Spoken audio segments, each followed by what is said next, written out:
Woo!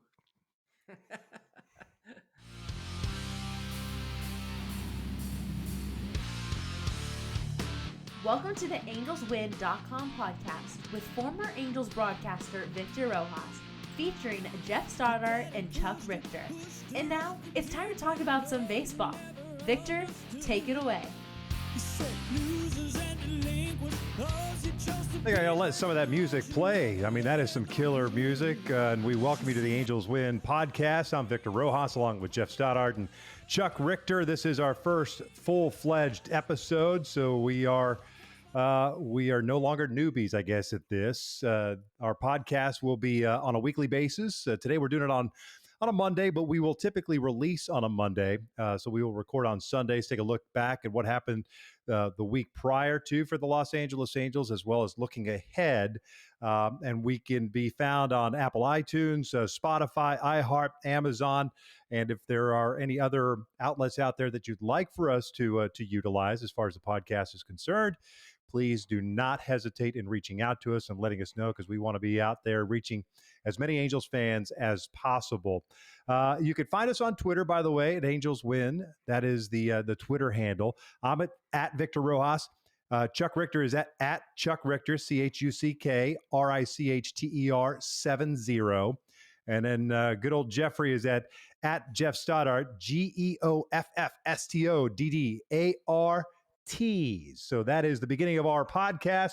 Today on the show, we're going to talk a little bit about some breaking news for the Angels that happened today after their win at Fenway Park against the Boston Red Sox. That's David Fletcher. We'll also talk about what happened last week between the Nationals and the Red Sox and the Angels. Not so good. I mean, I guess you could say one series win, one series loss. It's a mixed bag, and that's why you find this team at 500.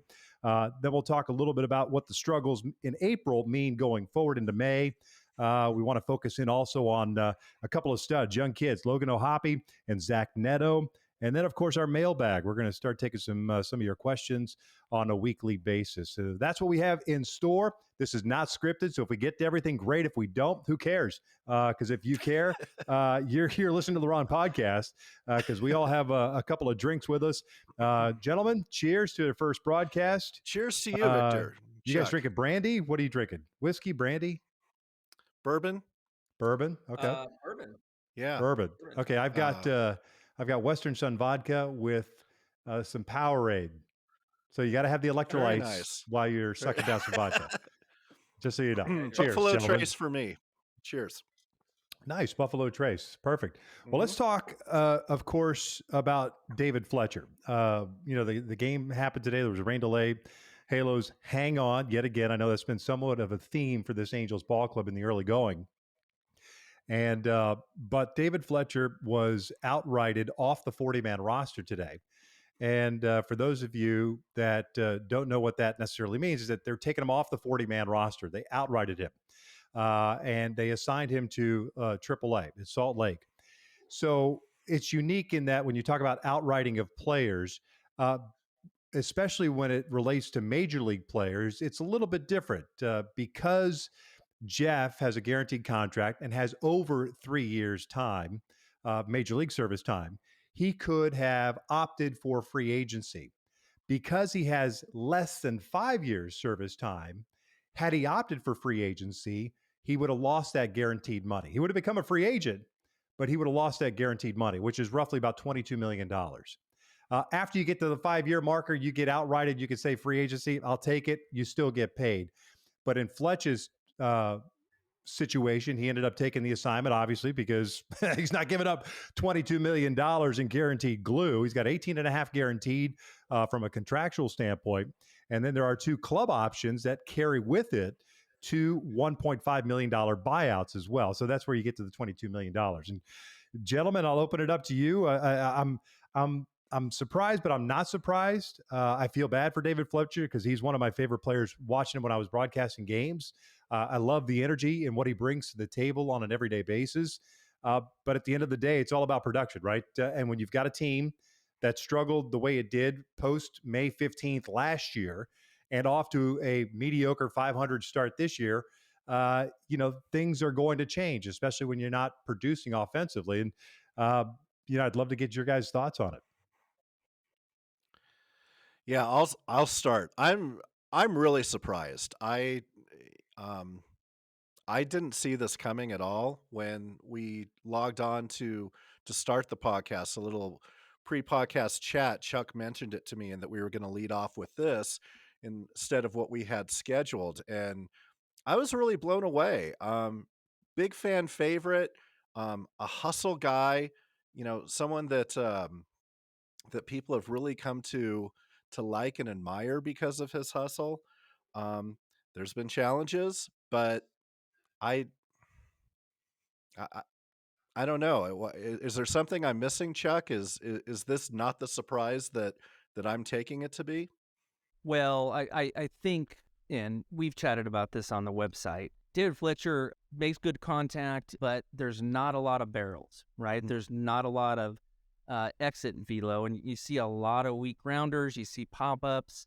He's not really that stolen base guy either. You could even argue that somebody like Edgar Velasquez, who's in AAA, who we saw last year at the big league club, has more to offer as a backup middle infielder than David Fletcher because he can hit for some power. He can steal some bases, right? He can, play great defense as we saw last year. And, David Fletcher's really limited. I don't know if it was the injuries that he sustained over the past few years. I think his last good season was 2019, but he is what he is, right? He's kind of a slap hitter in the old-fashioned way of baseball, but baseball's kind of evolved, right? I mean, you got guys that play good defense, barrel lift the ball, can provide some power, that are playing second base and shortstop these days. Not like the days of old where you threw out like an Omar Vizquel or an Ozzie Smith, who are light hitting shortstops but played great defense.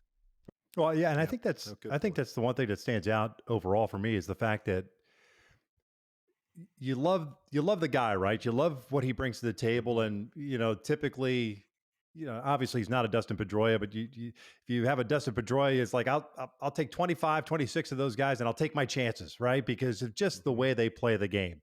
And when Fletch came up, you saw a lot of that. I mean, you saw not so much the power, but just kind of that scrappy kind of play. I mean, David Eckstein for the longest time wasn't how many barrels did David Eckstein have? I mean, obviously we weren't measuring it back then, but you love what he brought to the table.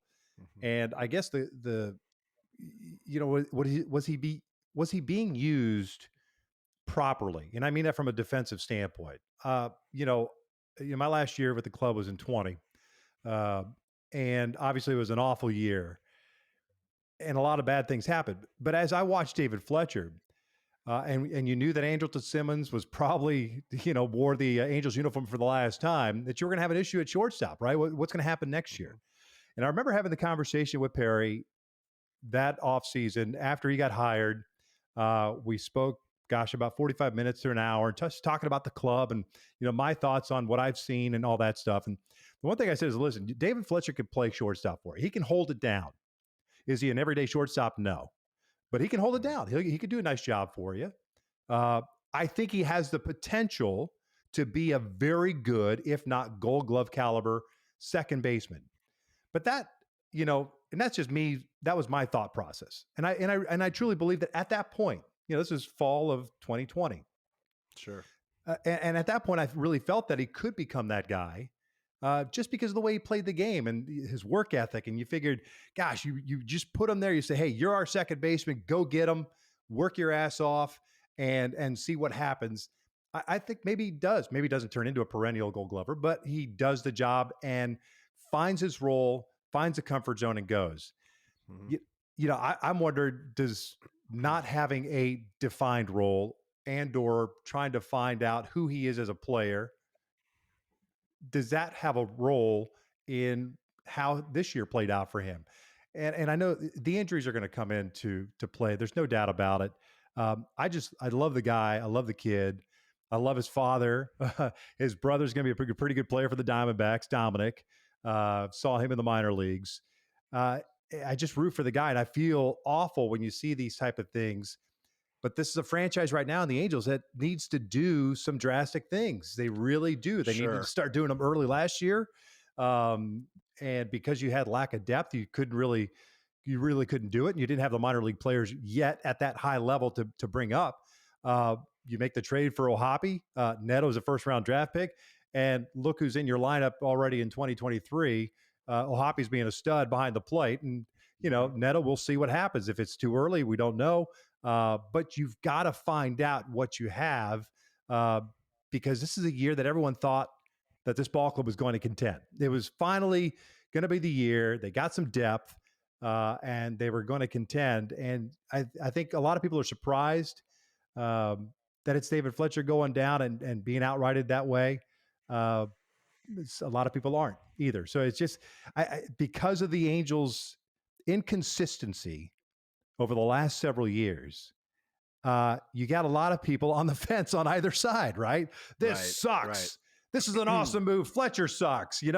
That's how divided it is because of the seesaw seasons we continue to have as LA Angels fans. Sure. And I mean, the bottom line is this team has not been successful. And as much as we may fall in love with the guys, we like their hustle, we like their attitude, we like them as people, there comes a point where we need to be realistic that good enough is not been good enough. And sometimes hard decisions need to be made. And this may not even be a hard one, right? It may be a hard one for the fans emotionally, but with what's on the field, you're right. I mean, nothing is going to change unless things change. So let's start making some changes. Right. Yeah. And a lot of the chatter from some of the fans that I saw on social media was, why didn't you send down Luis Rengifo instead of Fletcher? Well, and this is coming off Rengifo having kind of a bad game offensively and defensively in Boston, right? But Rengifo has way more upside. I mean, he's got way more potential. I mean, he had 17 bombs last year in limited time. He can steal a base for him. Yeah, but how long did it take him to get to that point? Because when we saw him, when he first got up, we all thought the exact same thing, right? Okay, I even said it on the air several times. This guy reminds me of this is a young Eric Ibar. Kind of the way he plays the game, body type, the way he swings the bat, the aggressive machismo. It was Eric. That's what I saw, but it never really materialized. Why? Because of inconsistent playing time. He wasn't afforded the opportunity to go out there and say, "You're our guy, go get it." And that's why it took some time, and that's why I'm wondering, I don't want to get into the comparing the comparison issue with Rengifo and Fletcher, but you bring up Rengifo having 17 bombs last year. Well, that's cool. Did he have consistent at bats? Was he given an opportunity to do so on an everyday basis? Did they work with him? Look, you invested $25 million, $26 million in David Fletcher. Was he given enough rope to go out there and to play every day and when healthy and see where it happens? But I guess, like Geoff said, because the team has played as poorly as it has, the leash has become shorter on guys that are questionable, have options, or obviously Perry doesn't care. We've seen that over the last couple of years. He doesn't care what your contract status is. He wants production one way or the other. And conversely, from a young player's perspective, you'd like to have a general manager like that, because if you're in the minor leagues, you're putting up numbers like, hey, if they're not doing it in the big leagues, I'm going to get my shot. I mean, no one thought that Neto was going to be here that quickly. I think September, perhaps, August, September, maybe to get him a cup of coffee. Yeah. But in April, a week and a half, 2 weeks into the season, I don't think anybody saw that. Let alone hitting leadoff his second game. Second game, yeah. Yeah, we broke you in one game, kid. Right. You're ready to hit leadoff. So, yeah. That's crazy. All right, Chuck, you want to move us on to the second segment of our show since we beat David Fletcher horse? So I mean, in talking, about in April, I mean, our April showers, are they going to bring May flowers? I mean, that's the topic now. Yeah. So what needs to be done? Oh, right. We got sound effects too. Woo! Can you do that one more time? Let's change our segment. Blew my hair back. Cool. Yeah, it'll be interesting to see how this team responds. You win 2 of 3 by the grace of God against the Washington Nationals, right? I think it was 2-1. No, it was a 2-0 victory, and then there was a 1-run victory after losing the opening game of that series at the Big A. And then you fly to Boston, a team that has struggled mightily really from an identity standpoint. What was it Rob Refsnyder? And I'm not knocking Rob Refsnyder, but this is a franchise right now that has Rob Refsnyder. I think he's batting third for the Boston Red Sox. At least he was today, right? The whole And the Angels come in and lose 3 of 4.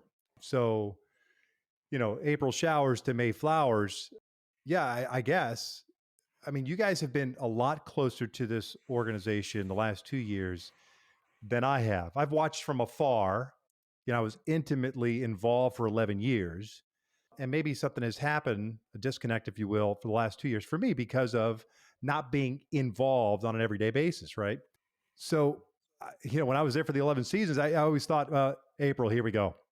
Everyone talks about, they're swinging the bat well, they're pitching well coming out of spring training. I'm like, pause, because April typically is not the best month of the year for the Angels, right? And here we go again, 500 record, 8-8. That being said, last year it was fantastic up until middle of May. I think I was texting with Gooby 2 days ago, talking about the team, and I said, "What do you think?" And he says, "Well, we should be 11-3." And I said, my response to him was, "But you're not." And there's a reason for that, right? Because a lot of people could say, "Yeah, we should be this." There's an old adage in baseball that says, Major League Baseball, for the most part, right? Everyone is going to win 60 games and everyone's going to lose 60 games. It's what you do with the other 42 that makes the difference in your season, right? Because everyone's going to go 60-60 for the most part. And then you've got 42 games, meaning you've got to take care of the business at hand. You've got to take care of the Washington Nationals. You've got to go into Boston and take 3 of 4 from the Boston Red Sox. The Yankees are playing good baseball. We'll see if you can earn a series split or, try to win 2 or 3. Great. But then you go home to Kansas City, you better sweep the Kansas City freaking Royals. That's the mindset. That's what fans expect at this point. And that's what most teams should be doing. So will these April showers bring May flowers? At this point, I mean, it's still, look, it's very early in the season. But that being said, there's a lot of cleaning up to do. And it's not just the bullpen or blowpen, whatever you want to call it. It's not just the bullpen, guys. I mean, it really is. If you look at all the numbers, defense has been awful. It's not like the hitting has been off the charts. Situational hitting certainly had not been off the charts. And the bullpen certainly hasn't helped matters. So it's a collective poo-pooing of the bed, if you will, by this ball club right now. And I think that's why you're seeing these type of moves in hopes that it gets righted real quick in the next week to 2 weeks so that when you hit May, everyone feels comfortable, everyone knows their roles, and then you can hit May and just start running. Yep. Yeah, if we're looking for April showers to bring May flowers, when you're growing flowers, you need some fertilizer. And this defense has certainly provided enough manure out there to have quite a bloom. We're averaging 0.8 errors a game. That's second last in the league, only ahead of the San Francisco Giants. Batting average is 241, which is 18th in the league, and they're averaging 5 runs a game. But those are kind of in fits and starts, right? We'll have one game where we score, 11 runs and another where we put up 1. So that's been hitting an offense has been inconsistent. But to me, the biggest, bright light has been the defense. I mean, that's where things are really bad right now. Chuck, I'm with you on the blowpen, but again, I think that there's a lot of stuff that the bullpen could have gotten through with better defense. And I wonder how much this move was maybe just to shake up the team to say, look, we're making moves. It's middle of April. We are not waiting until August. We are not waiting until September. This stuff needs to be fixed. We need to turn the ship around now. Yeah, and you're right. And you look at a guy like Brendan Drury, playing second base. Is he known for his defense as a second baseman? Maybe not. Urshela is a fantastic, defender. Some of these errors at third base. Yeah. at third base. third I mean, let's keep it real. Everyone talked about, oh, he might play shortstop in the spring ball. He's a third baseman, guys. Come on. Seriously. He is. I mean, but it's still the left side, right? And he can make good throws. I mean, he's got good range. You're right. The Angels have really tried to make a lot of these players more versatile so they can use them around the field. But I think it's been to their own detriment because a lot of these players are playing out of position, and you're seeing like Matt Thaiss. He was a catcher in college, but they moved him off catcher for a reason, be a first baseman. And then later on, like they thought, well, let's put him back as a catcher, right? And so, I mean, those interference calls the other day cost the game. I think he's given up something like 30 runs as a freaking catcher behind the plate. It's just something awful. And he's only caught, I think, 3 or 4 games. Anyway, it's you combine all that together, and then we talk about the bullpen. The Angels have had leads in 7 of their 8 losses this year. So, if you're putting it on the scale as to what the biggest issue is for the Angels, in my opinion, it's still the bullpen. And that was a concern for me going into this season. We didn't have any high velo guys and that could just blow it past these guys. So they're going to make contact. And when you make contact for your guys that are, pitching in the 7th, 8th, 9th innings, they're making contact for you. That ball's in play. And anything can happen when that ball's in play. Right? So, I mean... Go ahead, sorry. And so that's a concern. I don't think they fully addressed it. They got more in Estevez in the offseason. That's great. Those guys are nice pieces. But there's not that true 9th and 8th inning guy that I think that the Angels they're sorely lacking those 2 guys. Well, Jeff brought up some numbers when we started talking about this stuff, and this is why I say it's like a collective, right? I mean, it's a 26-man roster, and so it is what it is, right? You've got to take the good with the bad, but just overall, right? Second most unearned run. This is prior to today. Second most unearned runs in the American League, 11, only behind Houston, who's allowed 14. Okay, defensively, they're 13th in total chances. Okay, that's fewer chances than just 2 more teams. That's it. Yet lead with 12 errors. They've got a .977 fielding percentage, 15th in the American League. Offensively, swing and miss percentage, 14th in the American League at 28.3. Percentage of pitches put in play, 14th at 15.8%. Percentage of swings put into play, 14th at 34%. Runners in score position, 232, 13th. Runners score position, 2 outs, 14th, 179. And you mentioned barrels a little while ago, Mr. Baseball Savant guy that you like all these nouveau fancy terms. They're 24th in Major League Baseball on average on barrels. So there's plenty of blame to go around. And that's why you see this team 8-8 going into a series against the New York Yankees. I mean, that's kind of, it is what it is. And that's why when Gooby said, yeah, we should be 11-3, but you're not, was my response. It's because that's factual. You know, Houston's a 500 team, but they're missing Jose Altuve, Lance McCullers, and Michael Brantley in their lineup. You know, the Angels have been without Rendon for the 4-game suspension, and plus he's got the little ding-up thing with the shoulder.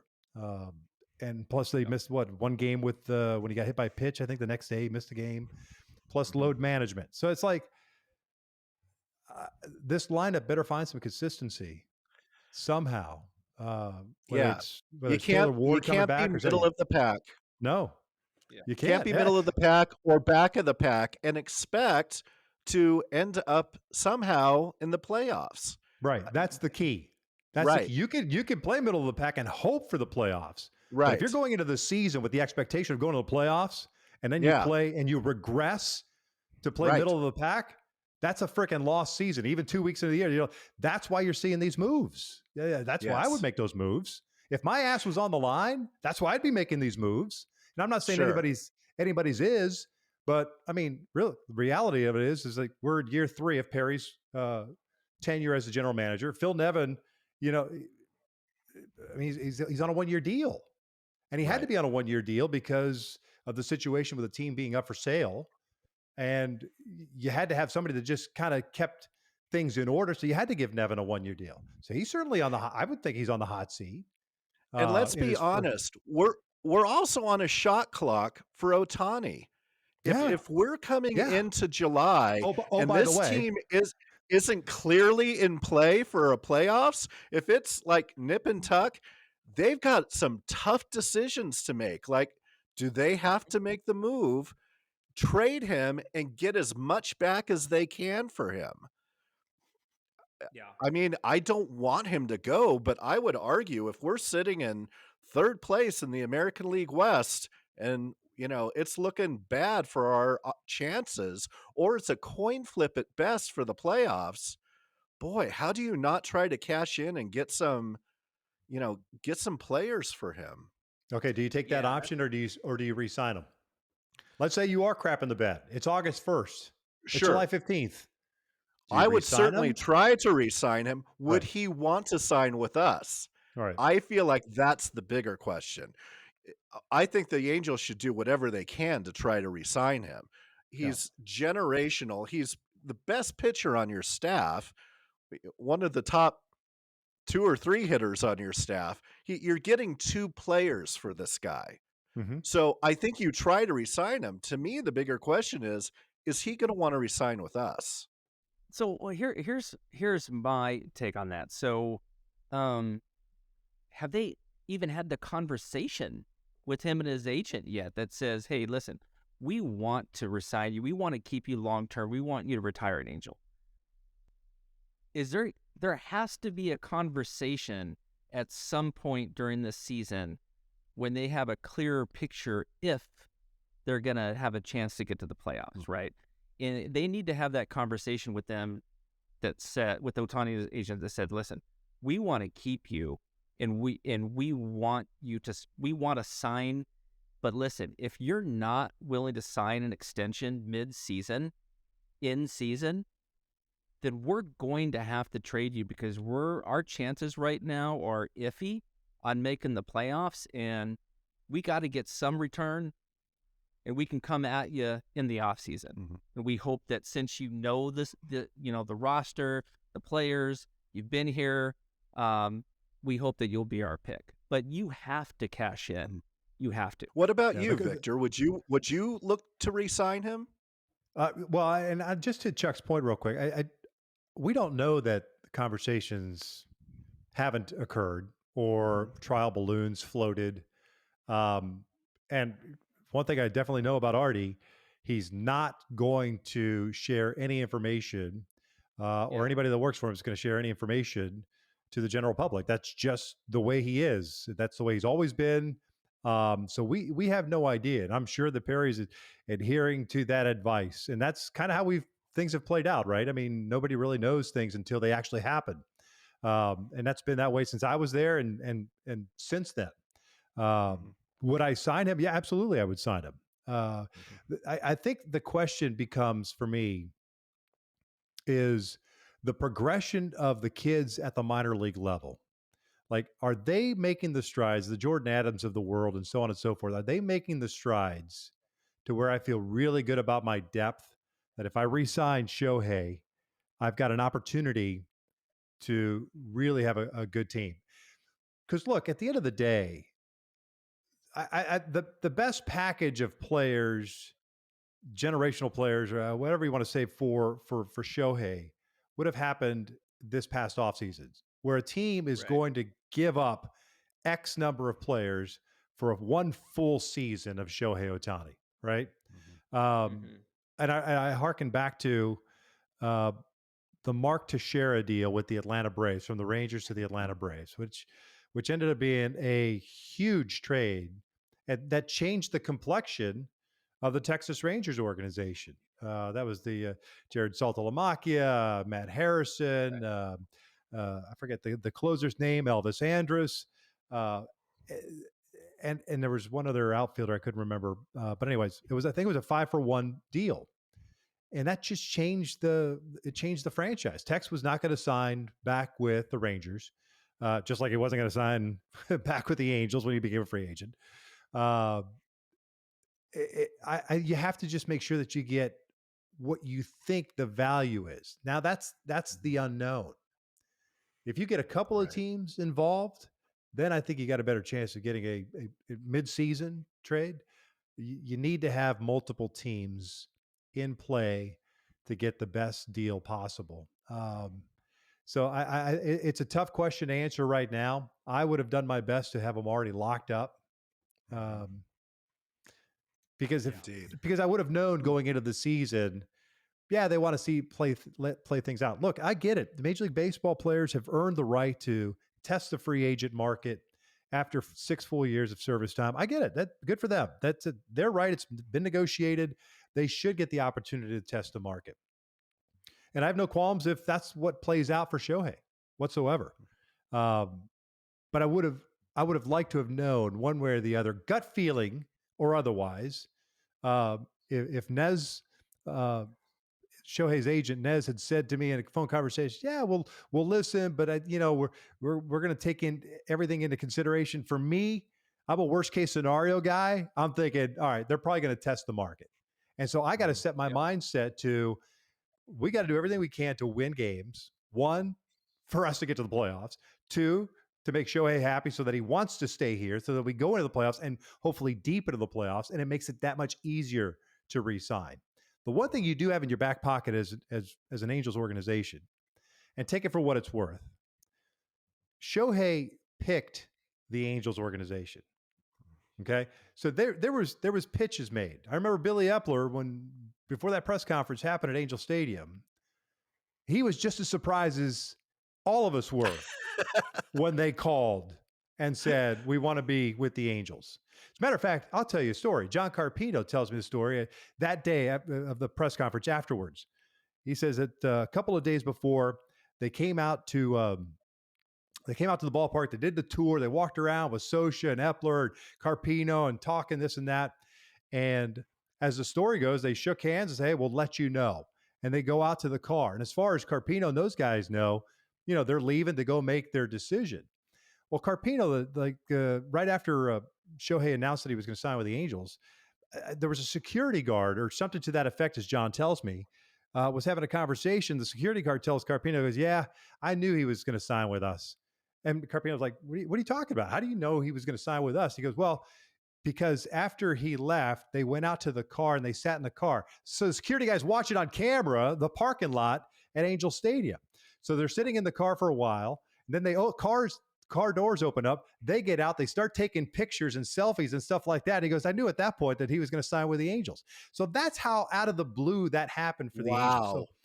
So that organization was chosen by Shohei. So there's got to be some sentimentality towards the fan base, the organization, the community, and so on and so forth. That probably weighs on that decision whether he's going to test free agency or sign it as an extension. He's going to get his money no matter what, right? Sure. There's not going to be a hometown discount, Jared Weaver hometown discount to sign with the Angels, because there are plenty of teams that are going to line up to sign him for whatever the max contract is going to be, whatever that number is, right? It's a hypothetical number now, but whatever that is, there's going to be plenty of suitors at that point. So if you're going to trade him mid-season, you want to generate as much buzz as possible and get as many suitors in so you get the best package. I probably rambled way too long on that. No, so one great story on the security guard. That is that was a good one. For me, I wonder how much winning plays into what his decision will be, and how much the World Baseball Classic may have fueled that. Coming out of that, where Japan won, and on an global stage, he got to soak in this massive victory against all the other countries that were involved. That's got to be addicting to have that kind of wow, winning is fun. I haven't got much of this the last handful of years with the Angels. To your point, he's going to get his money. So money is kind of, not that it's irrelevant, but he's going to get it wherever he gets it from. So how much does Fungible in his winning? world. Yeah, how much does winning play into it? Yeah. Yeah. I still think that that conversation needs to be had because, Artie has gone on record to say that he doesn't want to be the guy that trades away a generational talent like Shohei Ohtani. And I get that. You don't want to you don't want that to be your what you're known for, right? As a owner of a baseball team. But at the same time, is it smart business to not get talent in return if you know your team is not in a good position to contend in the the latter months of the season? No, I agree. Absolutely. Yeah, and I honestly hope it's a moot point and we're kicking ass headed towards the trade deadline and we just keep them and we just roll the dice. Yeah. Right? Yeah. I'm fine with rolling the dice if we're kicking ass. So yeah. And it doesn't mean that if you don't trade them and you don't get to the playoffs or you get to the playoffs and you're out quickly, it doesn't mean that you're out from re-signing him. I mean, there's still a very good possibility that you can sign him. The question is, does it make fiscal sense, right? There's a lot of questions when it comes to the ball club moving forward. And we could get into that conversation down the road as far as the sale of the team and everything that goes with that and how it impacts, signing a guy like Shohei to the type of contract that everyone expects he's going to get. But that's a whole other show. And to your earlier point on Victor, just one last thought on that is if you're locked in with Ohtani for $500 million, right? Over, I don't know, 10 years or whatever, and you got the Rendon contract and the Trout contract. To your earlier point about the farm system, okay, and how they've progressed, that to me is key. Because if the farm system is looking really good by mid-season and headed towards the end of the season, they're in a good shape to back up the truck of money, man, and just give it all to Ohtani because you've had faith in your scouting department. You've seen your top prospects excel, and now those are the guys that you have to lean on because they're going to be cheap for the first few years. Absolutely. Dude. No doubt about it. How about we move on to the mailbag? Really? Mailbag. Mailbag. Love pushing buttons. I love pushing buttons. All right. First of all, thanks to everybody that sent in their questions. Really a lot of good ones. We just spent a ton of time talking about Ohtani, and it's no surprise that was one of the main questions that came in from so many people. But I'll go to Eddie Salvador from Anaheim, who asked the question, who of Joe Odell, Mickey Moniak, and Jordan Adams has a chance to be a major league contributor? Well, I mean, technically speaking, Joe Adell contributed at the major league level, just not at the level that everyone expected him to last year, right? Mm-hmm. So contributor to me is a 24th, 25th, 26th man, right? Who's going to have an impact? Right. I haven't seen enough of Mickey or Jordan. I saw a little bit or glimpses of Joe in 20, and he just wasn't ready at that point. The question is whether or not it's going to translate, if it's ever going to translate. And look, there's a lot of talented players, a lot of uber prospects throughout the history of baseball that have been highly touted, whether it's out of high school, out of college, in the minor leagues, that it never clicked at the major league level. And there's a name for them. They're really good 4A players, right? Because they're better than AAA, but it just never materialized at the major league level. I'm not saying that's where Joe is at right now. I'd like to believe that the success he's having at Salt Lake might actually translate a little bit towards, at the major league level. But if you're going to call him up, you've got to just give him the job and go do it. Mm-hmm. And I just don't know that the franchise is ready to go do that right now. and roll the dice. Maybe they are. Maybe they look at him and say he's good to go. We're gonna give him that leash. Go out there for a month. Don't stress. Your name's gonna be in the lineup every single day. You're gonna be batting whatever in the 6-7 hole. No stress, no pressure. Go do what you were doing in Salt Lake and hope that it translates. But you're gonna have to find out, right? At some point, you're gonna have to find out, is he or is he not?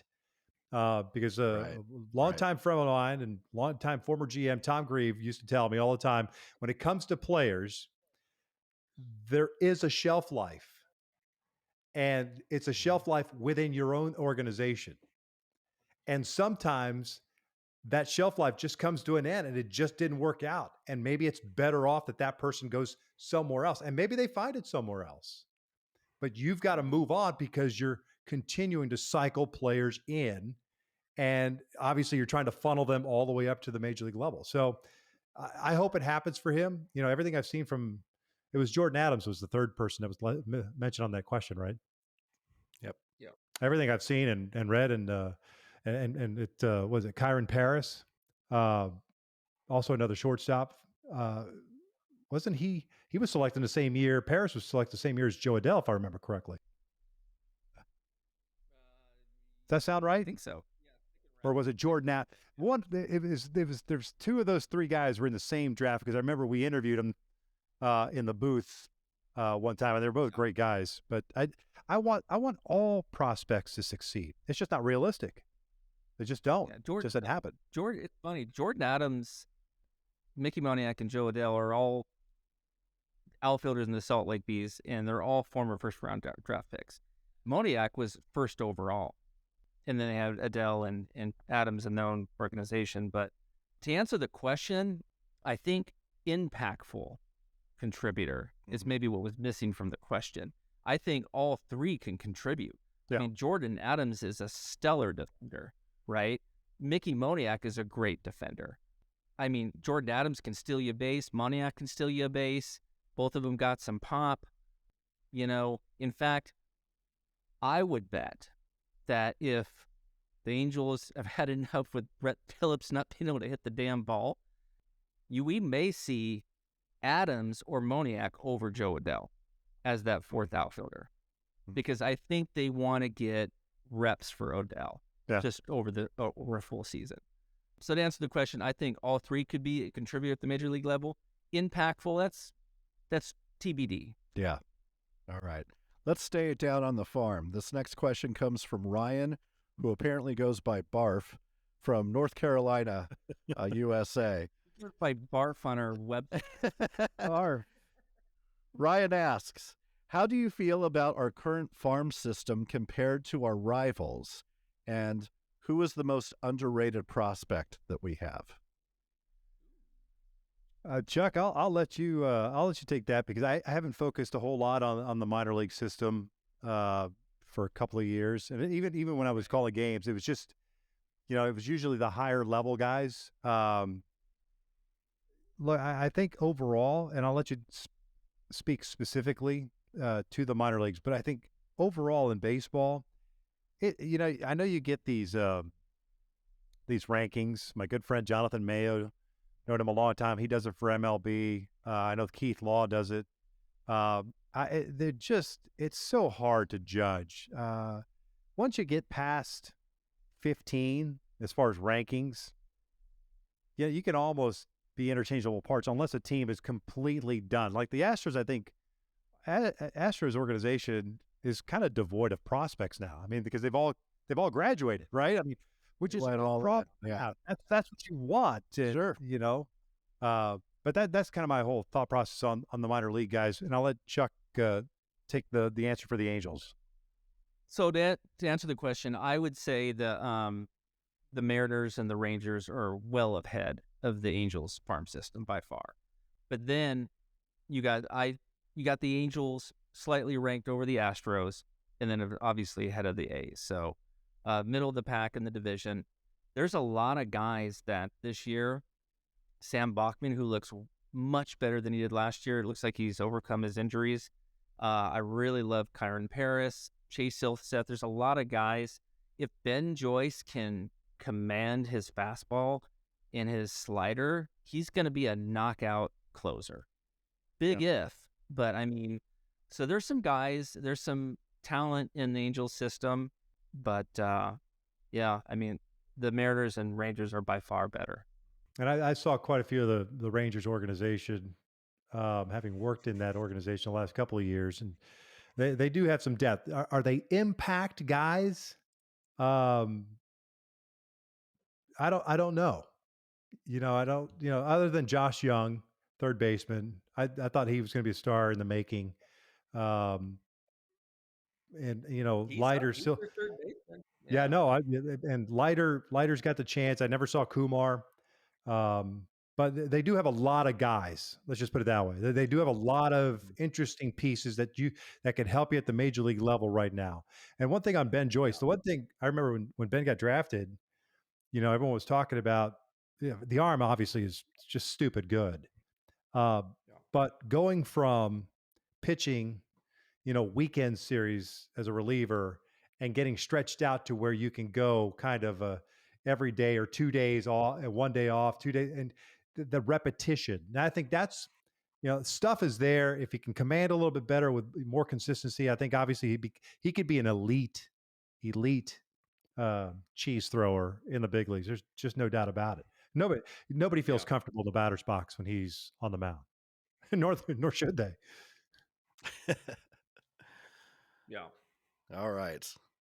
Let's see. Next question comes from our friend Tank in Glendale, asking about Bally's. So, what will happen to the TV broadcast if Bally's goes under?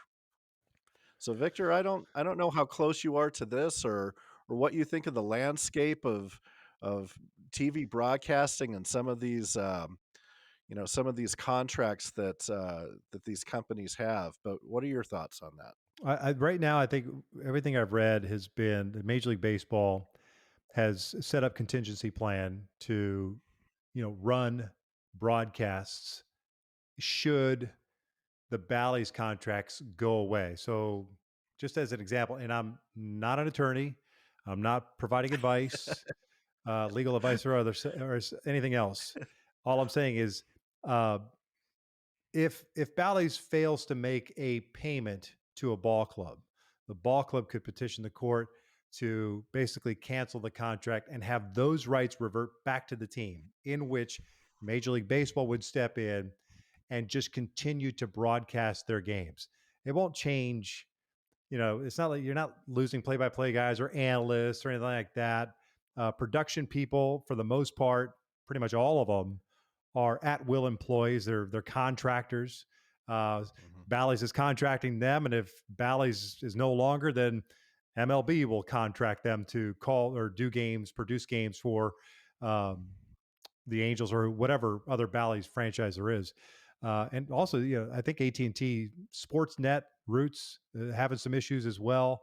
And I think Major League Baseball is on top of it. I think the bigger problem is going forward. What do organizations do to fill the void of those TV deals? Let's say they go away, right? In the Angels case, it's over $100 million a year in local TV revenue that's generated. And that all of a sudden magically disappears, right? Because the model has been just dog poo for a long time. The subscriber-based model has been going downhill for over 10 years. And all of a sudden, it's just become a big deal now. But this has been on the horizon for a long time. Where are you recouping that $100 million? Now, maybe a team like the Angels, the Dodgers, the Cubs, the Cardinals, Yankees. The Yankees are in a different stratosphere. Sure. But those teams can find, because of the markets that they play in, they can come close to recouping, or at least make a sizable contribution to contributing to that loss of revenue. Kansas City Royals, if you take away $30 million in local revenue, where are you going to generate that? Cincinnati Reds, Marlins, Rays, Arizona Diamondbacks. That's I think is the fear for some team presidents, I would imagine, definitely for ownership, is how are you going to make this work going forward? And I know they've done a lot of cutting, from an expense side, especially with the minor leagues, with the reorganization of the minor leagues a couple of years ago.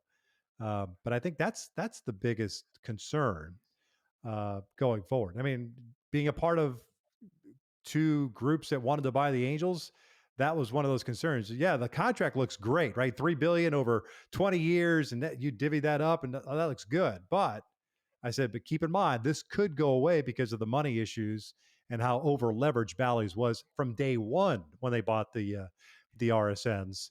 That you knew it was going to happen, and it's unfortunate that we're in that situation. But Major League Baseball is going to do its best to kind of prop it up and find other distribution channels.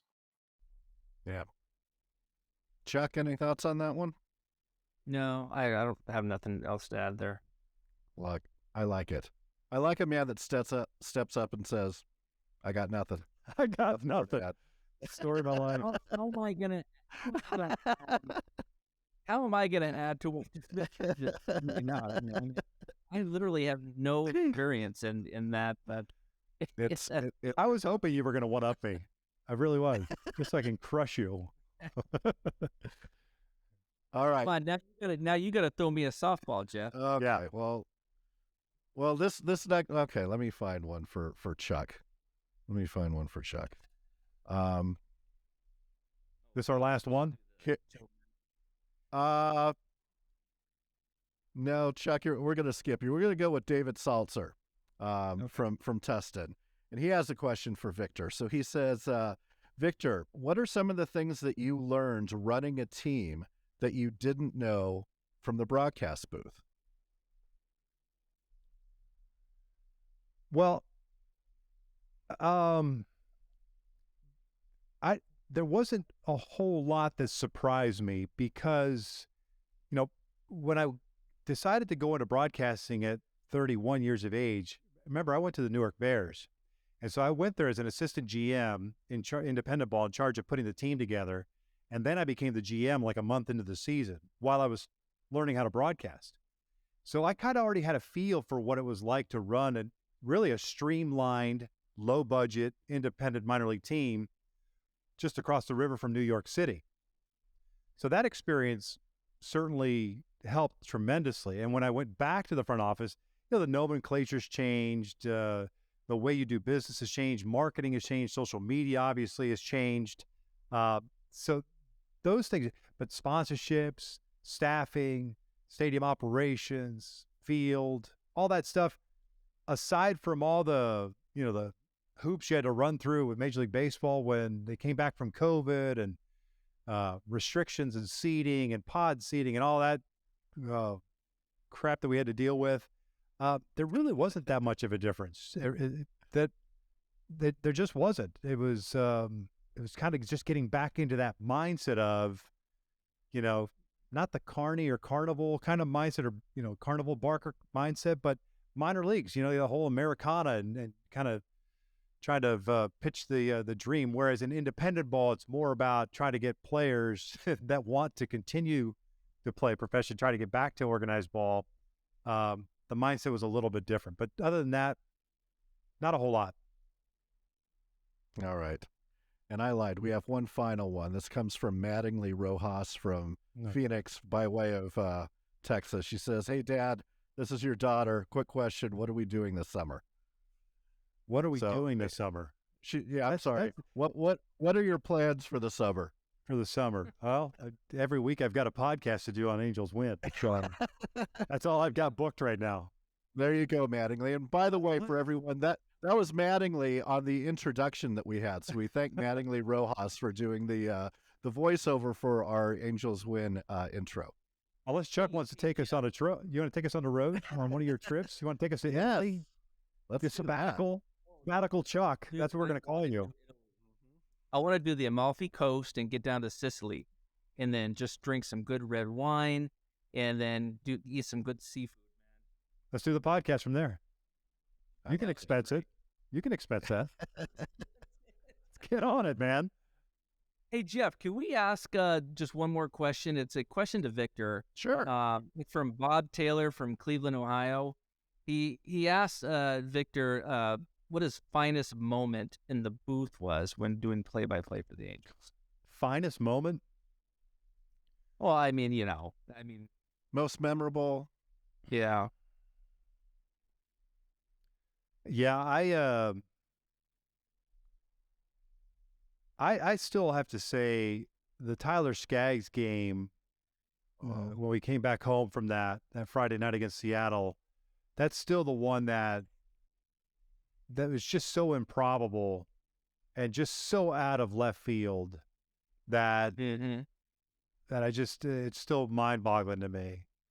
I was going through my closet the other day. I still got they gave us Skaggs jerseys to wear during the game. I still have mine in the closet. I just haven't framed it yet. But all I remember is because it was after the All-Star break, and I remember that Cole was going to start, and I look at Gooby and I'm like, it's the first game after the All-Star break, and we got a frickin' opener? Seriously? Are we still doing this opener crap? And that was my reaction. It's like I couldn't believe that we didn't have a starter to start the the ceremonial second half of the season. And the first 4 or 5 innings of that game was all spent on Debbie throwing out the ceremonial first pitch and just telling stories. And Gooby and Tyler were very tight. They would meet pretty much every morning on the road at Starbucks, and then all of a sudden it's the 5th and 6th inning. We're like, is this real? Like, is this really happening? And then it happened. So I think that probably is still the one. And I was fortunate to call a lot of pretty cool moments, milestone moments. That's still the one that just, if I think about it too long, I start tearing up about it. It's still a very emotional one for me. Yeah. I cried watching that one. Yeah. It was tough.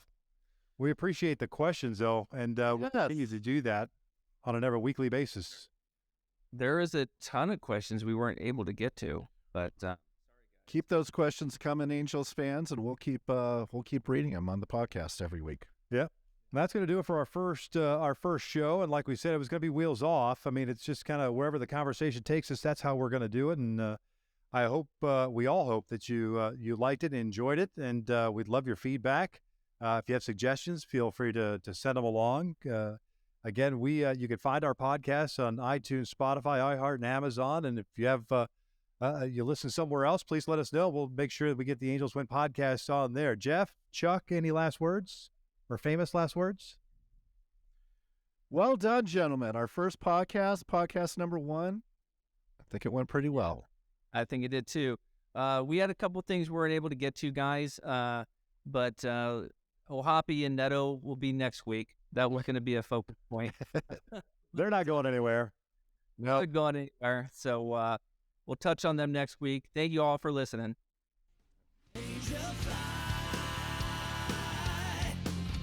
Thank you for listening to the AngelsWin.com podcast with Victor Rojas, Chuck Richter, and Geoff Stoddart. Go Halos and drive home safely. Say goodbye.